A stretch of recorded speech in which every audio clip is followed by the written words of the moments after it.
Hello everyone. Trump's Air Force One looks similar to the one that Obama flew. But plans for a bigger one are now underway. The US president walked down the stairs of Air Force One at an airport in Morristown, New Jersey. He gave a thumbs up to journalists standing on the tarmac, and as he walked past the cameras, he straightened the lapel of his jacket.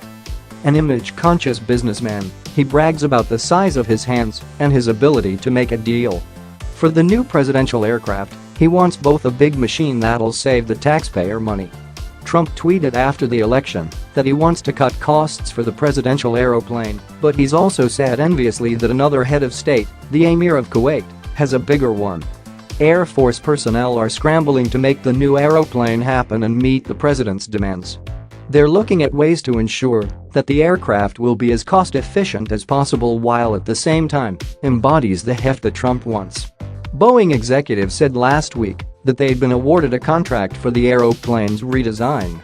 "We'll do our best to drive down costs," said Carolyn Hutchison, a Boeing spokeswoman. The president is tinkering with an icon, a symbol of the global reach of American diplomacy and power, as Richard Abulafia, an aviation analyst with the Virginia-based consultancy, the Teal Group, described it. The first Air Force One jet flew in 1959 with President Dwight D. Eisenhower on board. It was red and gold. President John F. Kennedy changed the colors to blue and white, the distinctive look it still has today. A fleet of presidential aircraft are kept in a hangar at an Air Force base in Maryland. Trump went on a tour of the base before flying to New Jersey. He walked past an array of different-sized blue and white aircraft emblazoned with the words, "United States of America." Any of them could serve as Air Force One, which is an air traffic control designation that's given to a plane when the president is on board. Aside from ferrying the president, the aircraft have several important traits. They have encrypted communications, for example, and they can withstand electromagnetic pulse from a nuclear explosion.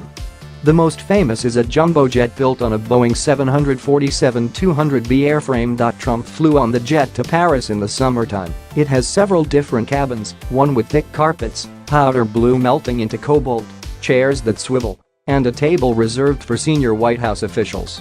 Another one, a 757, or Baby Air Force One, as it's known, has the same safety features built to scale. People were crammed into their seats on Friday on the flight from Maryland to New Jersey. Still, the trip had luxurious aspects. Butternut squash and linguine was served for dinner. Afterwards, a flight attendant brought me 2 boxes of M. Decades ago, passengers were given cigarettes and playing cards along with other small items. They used to have barf bags, a military official said. There's only a few differences between his aeroplane and the one that Obama flew. The boxes used to have Obama's signature, and during his administration an overhead screen played CNN. Under Trump, it's Fox News. Otherwise the plane looks the same. Trump can make small changes. He's complained about the softness of the hand towels and could replace them. At this point, though, they're the same, in my opinion. They have a nice, fleecy texture. Bigger changes would have to undergo a vetting process for safety. That's what military personnel are doing now while they look at a redesign and try to keep costs low.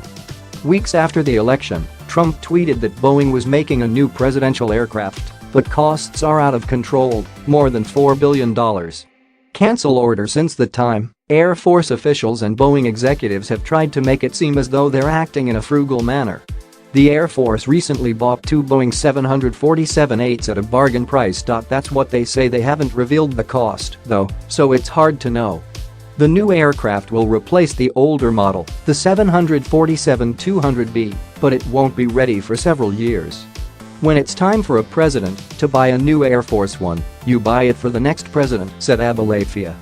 The new plane will have the same features: medical facilities, defense safeguards, and other perks. And it's bigger. The wingspan is nearly 30 feet longer than the old one. By any measure, that's likely to please the boss.